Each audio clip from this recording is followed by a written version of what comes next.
എന്നേശുവേ എന്നാഥനേ, നിന്നിൽ ഞാൻ ചാരും എൻ പ്രിയനേ. ആയിരമായിരം ഗീതികളാലേ നിന്നപദാനങ്ങൾ പാടുമേ ഞാൻ. ഹല്ലേലൂയ. വെളിപ്പാട് പുസ്തകത്തിൽ വെളിപ്പെട്ട യേശു ക്രിസ്തു, വേറെ രീതിയിൽ പറഞ്ഞാൽ അത് പലസ്തീനിൽ യോഹന്നാനും മറ്റുള്ളവരും കണ്ട യേശുവിൽ നിന്ന് വ്യത്യസ്തനാണ്.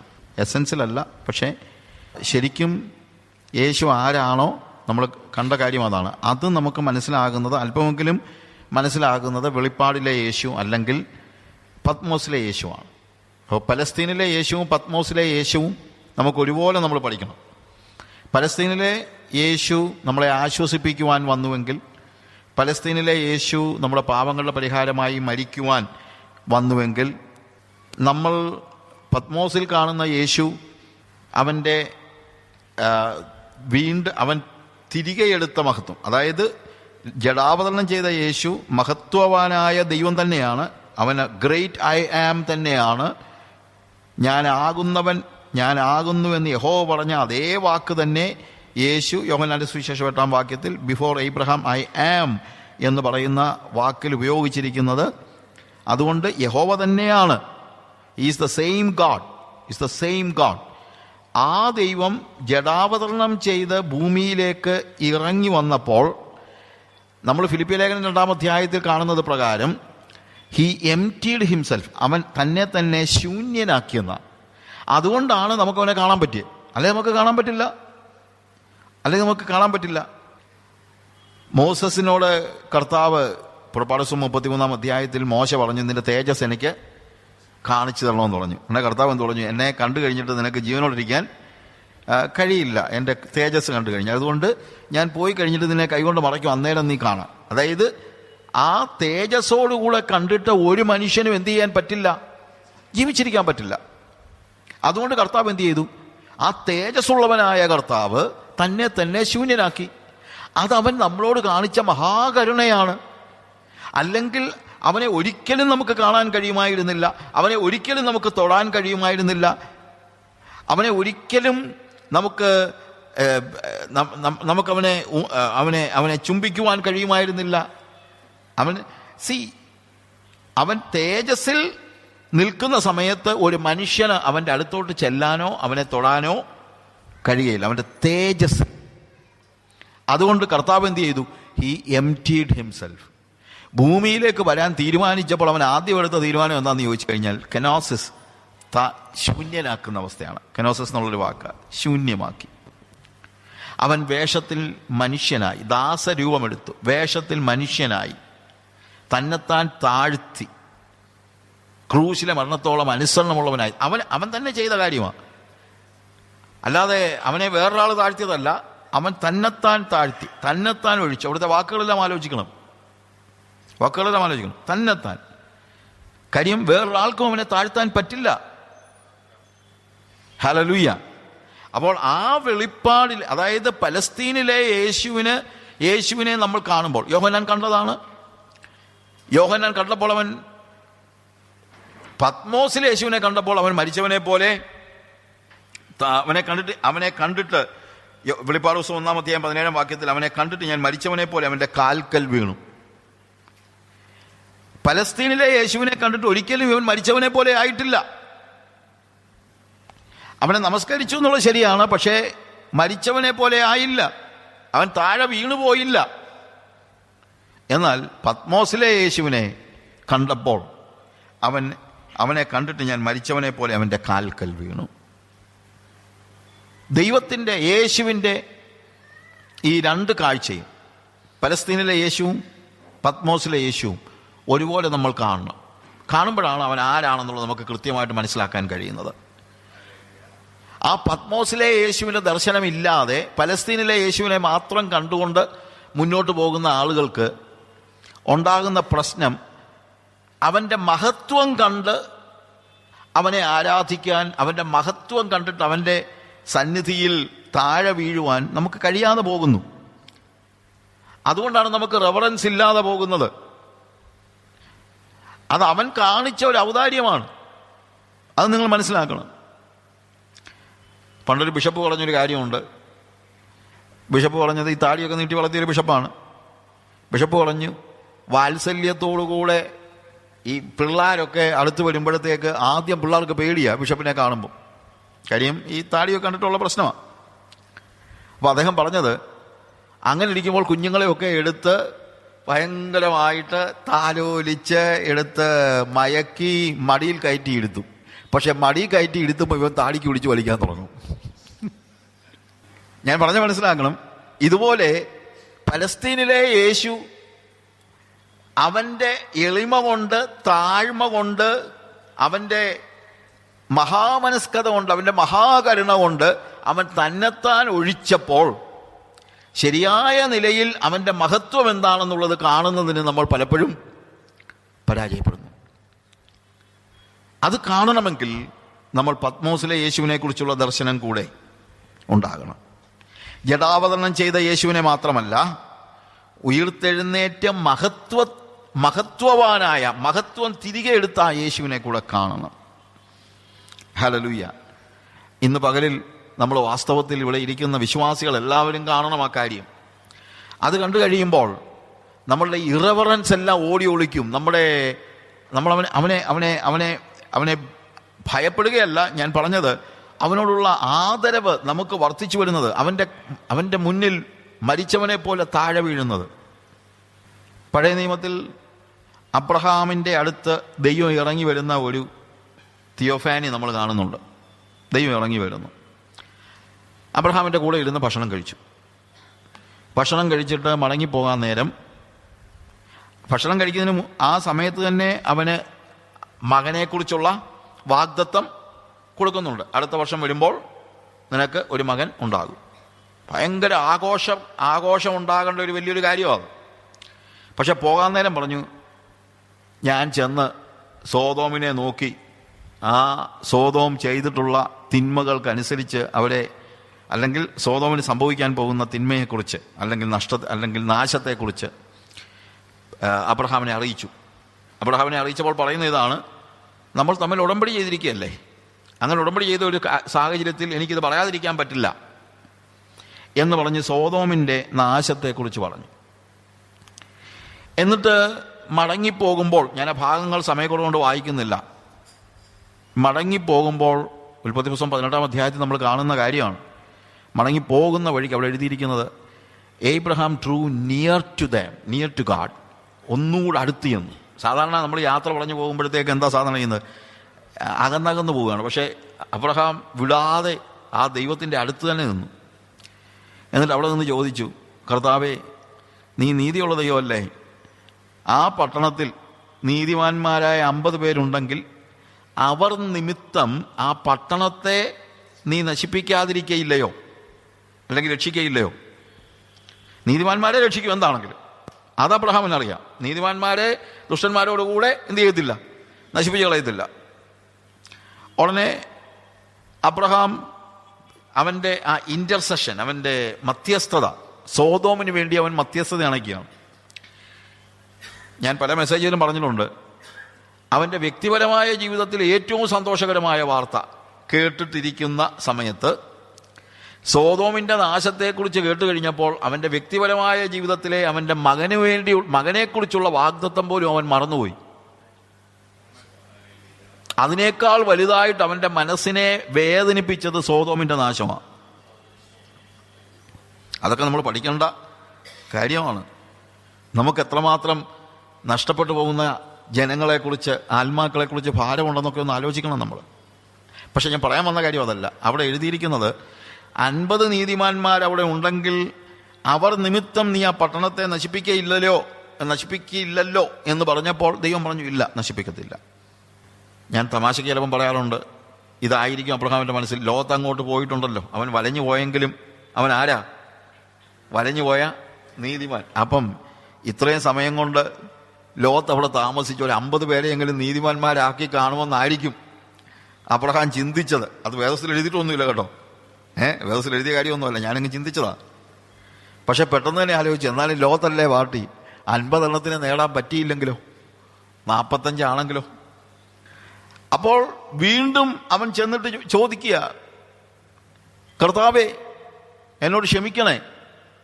അതായത് ഇന്റർസീഡ് ചെയ്യാൻ ചെല്ലുമ്പോൾ പോലും ദൈവത്തിന്റെ മുമ്പിൽ അവന്റെ റെവറൻസാണ് ഞാൻ പറയുന്നത്. Who am I to stand before you? I'm just dust and ash.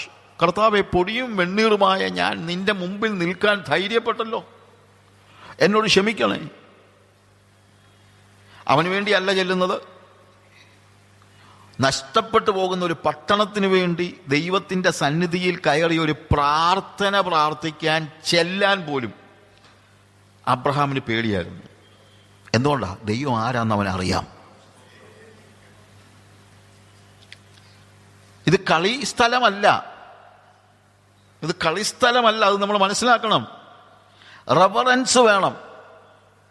ഈ കാലയളവിൽ ഉണ്ടായ ഒരു പ്രശ്നം, നമ്മുടെ വിശ്വാസികളുടെ കൂട്ടായ്മകളിലും യൂത്ത് ക്യാമ്പിലും മറ്റിടത്തും മറിച്ചിടത്തും ഒക്കെ ആട്ടവും പാട്ടും ചാട്ടവും ഒക്കെ നടക്കുമ്പോൾ നമ്മൾ ആലോചിക്കണം, റെവറൻസ് എവിടെ?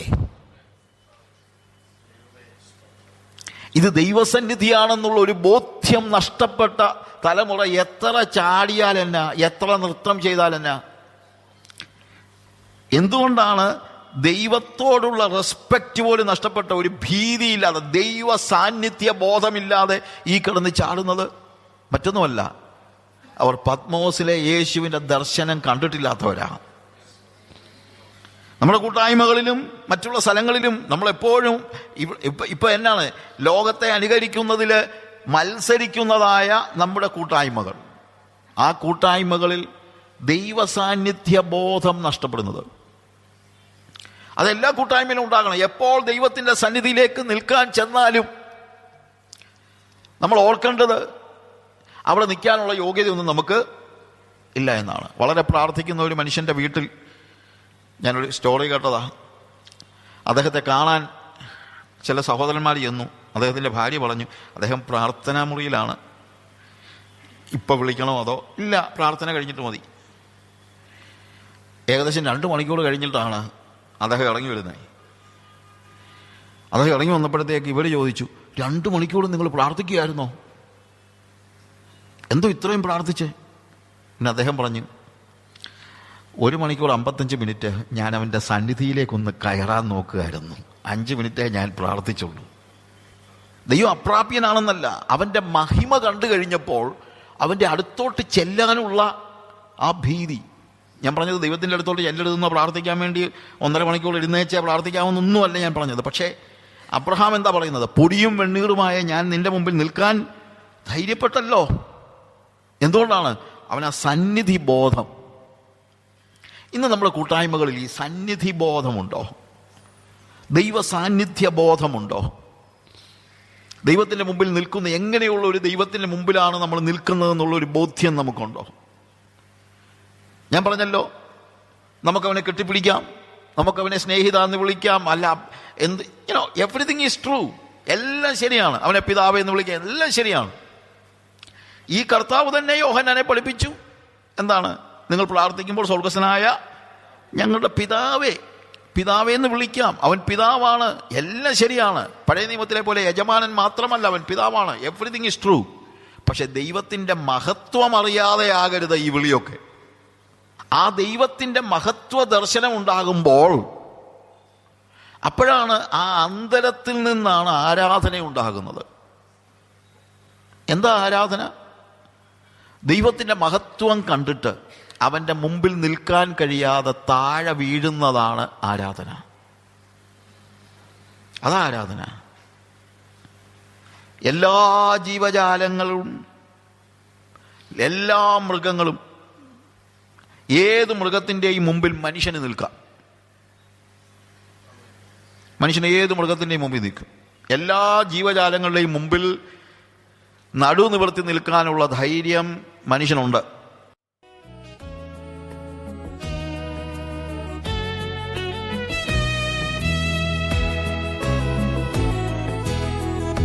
എന്നേശുവേ, എന്നാഥനേ, നിന്നിൽ ഞാൻ ചാരും എൻ പ്രിയനേ. എന്നേ എന്നേശുവേ എന്നാഥനേ നിന്നിൽ ഞാൻ ചാരും എൻ പ്രിയനേ. ആയിരമായിരം ഗീതികളാലേ നിന്നപദാനങ്ങൾ പാടുമേ ഞാൻ. ആയിരമായിരം ഗീതികളാലേ നിന്നപദാനങ്ങൾ പാടുമേ ഞാൻ. എന്നേശുവേ എന്നാഥനേ നിന്നിൽ ഞാൻ ചാരും എൻ പ്രിയനേ.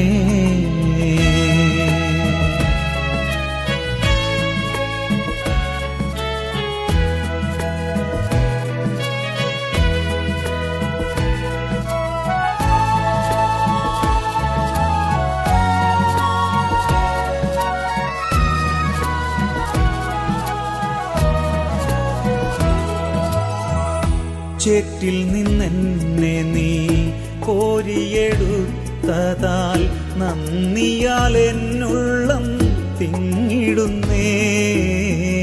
ചേറ്റിൽ നിന്നെന്നെ നീ കോരിയെടുത്തതാൽ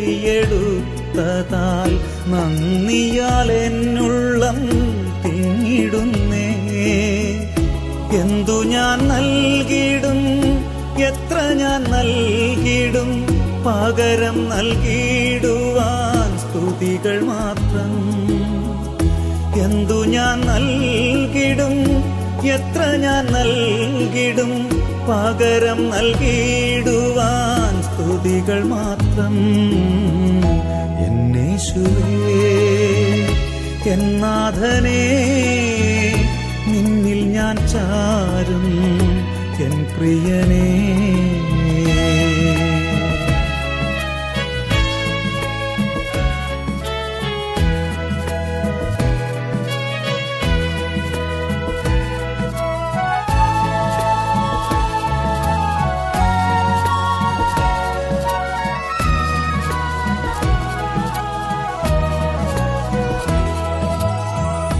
നിൻ തിരുവചനം തേനിലുമധികം നാവിനു മധുരം പ്രിയതരമേ. നിൻ തിരുവചനം തേനിലുമധികം നാവിനു മധുരം പ്രിയതരമേ. എന്നെന്നും ധ്യാനിപ്പാൻ അന്നു നൽകിടും സ്വർഗീയ ഭോജ്യമാം മന്നയതേ. എന്നെന്നും ധ്യാനിപ്പാൻ അന്നു നൽകിടും സ്വർഗീയ ഭോജ്യമാം മന്നയതേ. എന്നേശുവേ എന്നാഥനേ നിന്നിൽ ഞാൻ ചാരും എൻ പ്രിയനേ. എന്നേശുവേ എന്നാഥനേ നിന്നിൽ ഞാൻ ചാരും എൻ പ്രിയനേ.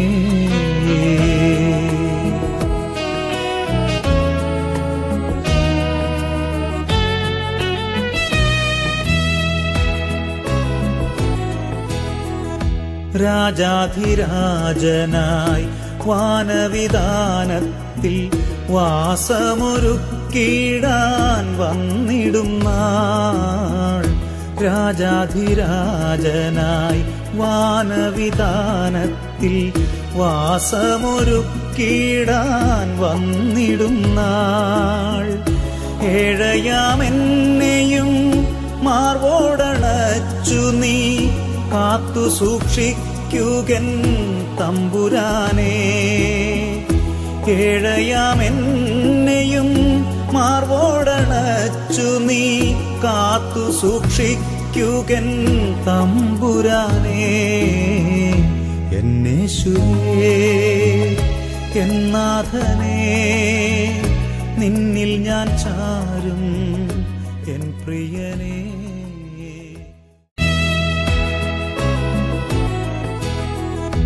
എന്നേശുവേ എന്നാഥനേ നിൻ